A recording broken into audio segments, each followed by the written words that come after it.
नमस्कार सहकारी मित्रांनो, माझ्या YouTube चॅनलला आपल्या सर्वांचे पुनश्च एकदा हार्दिक स्वागत आहे. आपण जर सरकारी कर्मचारी किंवा पेन्शनधारक किंवा कुठेही शासकीय सेवेत नोकरीला असा तर ही खास बातमी मी आपल्यासाठी घेऊन आलेलो आहे.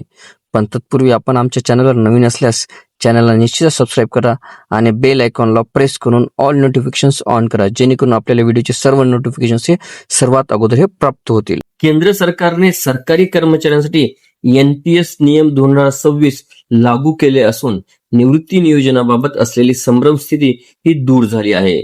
नवीन नियमानुसार कर्मचाऱ्यांच्या पगारातून बेसिक प्लस DA हा 10% रक्कम कपात होणार असून सरकारकडून 14% योगदान हे दिले जाणार आहे. याशिवाय प्रशासनिक विलंब झाल्यास सरकारकडून व्याज भरपाईची तरतूद सुद्धा त्यामध्ये करण्यात आली. हा नियम कोणाला लागू होणार आहे तर हे नवीन नियम 1 जानेवारी 2004 नंतर सरकारी सेवेत दाखल झालेल्या कर्मचाऱ्यांशी लागू असतील. जुनी पेन्शन योजना म्हणजेच OPS अंतर्गत येणाऱ्या कर्मचाऱ्यांना या नियमाचा कोणताही परिणाम होणार नाही. कर्मचाऱ्यांच्या बेसिक वेतन प्लस महागाई भत्ता यांच्या 10% रक्कम ही दरमहा जमा होईल आणि सरकारकडून 14% योगदान हे त्यामध्ये दिले जाणार आहे. सरकारचे जास्त योगदान दीर्घकालीन गुंतवणुकीमध्ये मोठा फायदा देणारं ठरणार आहे. कंपाऊंडिंगमुळे निवृत्तीवेळी मोठा निधी तयार होण्यास मदत होईल. पूर्वी अनेकदा प्रशासनिक कारणांमुळे NPS खात्यामध्ये रक्कम जमा होण्यास उशीर होत होता. नवीन नियमानुसार विलंब झाल्यास त्या कालावधीचे पूर्ण व्याज सरकार देणार आहे.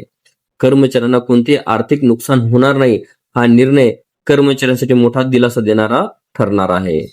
पूर्वी परमनंट रिटायरमेंट अकाउंट नंबर म्हणजेच प्राण मिळवण्यासाठी मोठा विलंब होत होता.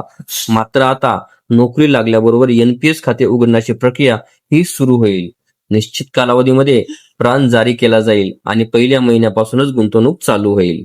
निवृत्तीनंतर मिळणारी पेन्शन, NPS खात्यामध्ये जमा झालेली एकूण रक्कम आणि त्या रकमेवर मिळालेला परतावा यावर अवलंबून असणार आहे.